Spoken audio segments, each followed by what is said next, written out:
Welcome to Arizona Cat's Eye. I'm Alexis Liggins. And I'm Shannon Lilly. Arizona Cat's Eye is a student-produced news broadcast from Arizona's Sonora News at the University of Arizona School of Journalism. We bring you stories from all across the state along with the University of Arizona and the city of Tucson. Midterm elections were held earlier this month to elect state officials, including a new governor. Arizona Sonora News reporter Cecilia Alvarez is in studio with the results. The big news out of this month's election is that Arizona has a new governor. It was a four-way race between Republican Doug Ducey, Democrat Fred Duvall, Libertarian candidate Barry Hess, and Independent Constitutionalist John Mueller. Ducey had a sizable lead over Democrat Fred Duvall and will serve as Arizona's next governor, succeeding Jan Brewer. He's the first male governor in 17 years. Ducey is the current Arizona treasurer and former CEO of the ice cream chain Cold Stone Creamery. And it will be a tough first term for Governor-elect Ducey. The state faces a $500 million budget deficit. For Arizona Sonora News, I'm Cecilia Alvarez. Also on the ballot is Proposition 415, a plan that would give Pima Animal Care Center $22 million to rebuild its facilities. The measure passed easily in the election. Arizona Cat's Eye reporter Jessica Schrecker went inside Pima Animal Care Center for the story. The passing of Proposition 415 gives the center $22 million to rebuild, giving dogs like Rhea more space to run. Center Director Kim Jane said Pima Animal Care is housing 2.5 times the facility's limit, sometimes forcing 6 to 7 animals into one kennel in less than ideal conditions. It's crowded, it's noisy, it's and the tent's a little warm at times, and the medical facilities are not very efficient. Last year, the center took in more than 24,000 animals. Too many animals and not enough space. The county put up this tent to house the overflow. Now that Prop 415 is passed, Director Jane says it is a good day for the community pets in our lives. They will soon have the right, modern, safe, healthy, and cost-effective care center. For Arizona Sonora News, I'm Jessica Schrecker. Gay marriage is now legal in the state of Arizona. Last month, a federal judge declared Arizona's ban on same-sex marriage unconstitutional. And soon after, gay couples across the state lined up at their county clerk's office to get married. Music filled Grace St. Paul's Episcopal Church to celebrate what people here say is a milestone in their community. Before the final ruling, same-sex couples had to travel to other states to be married. I'm actually moving out of state because I didn't think it'd be legal in Arizona, and I'm getting married next year. So I'm moving to New York to get married. Now people can stay here. And that is a reason to celebrate. And that they did. As soon as the decision was made final, couples exchanged vows and became one in a legal marriage. Peter Bramley and Jeff First, who recently celebrated their one-year anniversary, are one of many who went to California to get married in front of friends and family. They say it feels wonderful to get the same benefits that other married couples have, and that they are beginning to plan a recommitment ceremony. But while this is a happy time for the LGBTQ community, they still know that there will be a little bit of discrimination from those who are not completely for the legalization. It's still possible to be fired for being gay. It's still possible to be discriminated against in housing for being gay. I think it's hard to ratify somebody's marriage and at the same time fire them for being who they are. Arizona is the 31st state to allow same-sex couples to be married. Arizona Attorney General Tom Horne has said the state will not appeal the judge's decision. And up next, how an incident south of the border caused panic for Arizona families. Welcome back to Arizona Cat's Eye. Things are back to normal for residents living near the San Pedro River in southern Arizona. In late September, Mexican officials sent a warning to the U.S. about possible contamination of the river. The San Pedro flows along the border, starting in Mexico and flowing north into Arizona. An incident occurred at a copper mine less than 100 miles south of the border. Water in some communities in the state of Sonora was compromised, and there was fear that a portion of the San Pedro River in Arizona was also contaminated. My kids went into Safeway and they went and bought water because they were told that our water might be contaminated, so we're not taking any chances.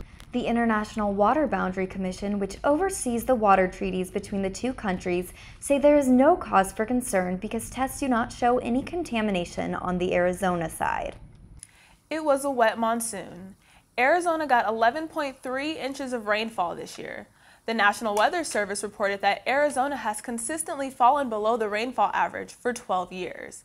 But farmers in Marana, near Tucson, say it was a good season, but they know better than to rely on Mother Nature. Reporter Kimberly Colliner has the story. Water flows into Tom Clark's farm despite the dry years in Arizona. His family has been diverting wastewater from the Santa Cruz River for over 4 generations. The reason this is a successful ranch in Arizona is you don't have to pay for the water. Southern Arizona gets its water from the Colorado River, but Marana, just outside of Tucson, has other outlets as well, which get distributed by the Cotera-Marana Irrigation District. We also have pumped groundwater, pumped surface water, and the availability of recharging affluent water.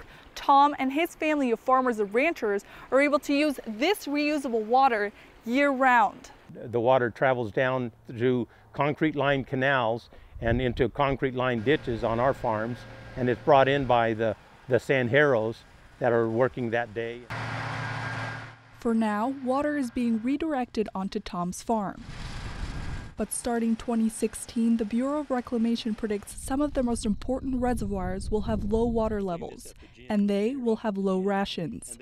Farming that is in Pinal County and Maricopa County will be affected by that. The Arizona Department of Water Resource predicts that in this drought, there is simply not enough groundwater to meet the needs of a growing population. For Arizona Sonora News, I'm Kimberly Colliner. South of Marana, the Tohono O'odham Nation faces an overflow of their own, not in water, but in glass.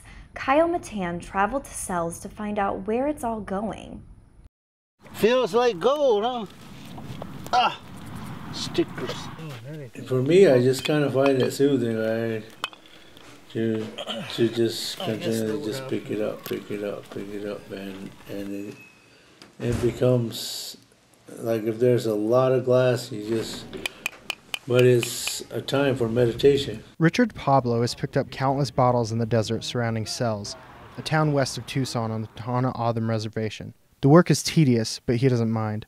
He knows he's cleaning up a mess he helped make. The bottles come from historical party sites where members of the nation, including Pablo, went to binge drink, leaving the bottles behind. It would just spread out maybe a quarter mile in radius all the way around, maybe even half a mile. Pablo is the student assistant for a program that sits at the University of Arizona. When Stone brought the material to the reservation in 2011 to start an EPA-funded sustainability program, he never thought he'd be addressing an issue like alcoholism. Yeah, there was no expectation that was going to be part of the project from the beginning. Certainly not for me. Pablo knows that most people don't find a trip to the desert quite as relaxing as he does. But for him, it means closure. It's just a little piece of what I made, a mess, I guess, trying to clean up. For Arizona Sonora News, I'm Kyle Matan. What an inspiring story. Yeah, it really was. Up next, why the U of A is hoping for $1 million grant.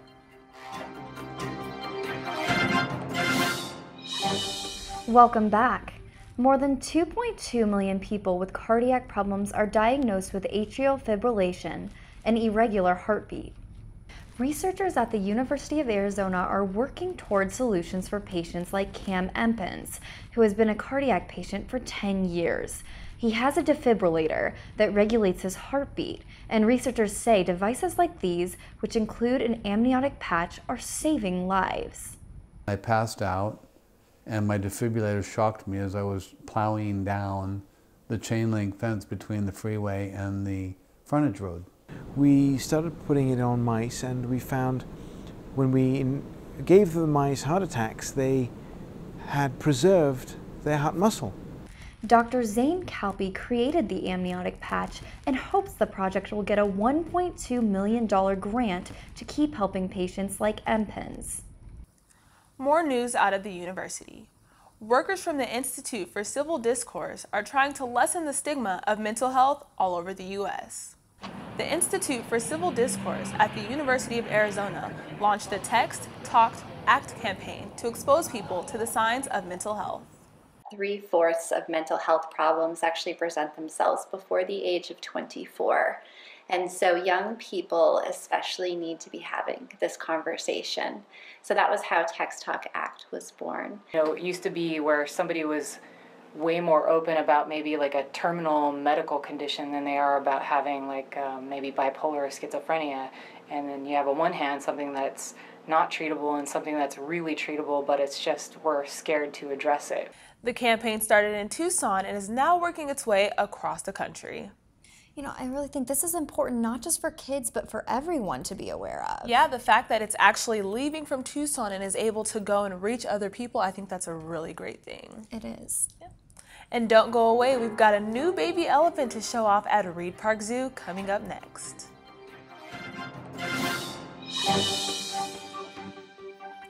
Welcome back. We're ending our broadcast at Reed Park Zoo here in Tucson, where one family got a little bigger this fall with the birth of Nandi, the baby elephant. This is the new baby. She is now 2 months old. Nandi joins her parents Mambu and Simba. This African herd was transplanted from the San Diego Zoo 2 years ago. Zoo officials say the growing family means the new habitat at the zoo is a success. Wow, such a big baby. Yeah, it definitely is. She weighed 245 pounds when she was born. Oh my goodness, that's incredible. Yeah, so very, adorable very big. Though. Well, and that's the latest edition of Arizona Sonora News, a news magazine produced by students at the University of Arizona School of Journalism. Thank you for watching.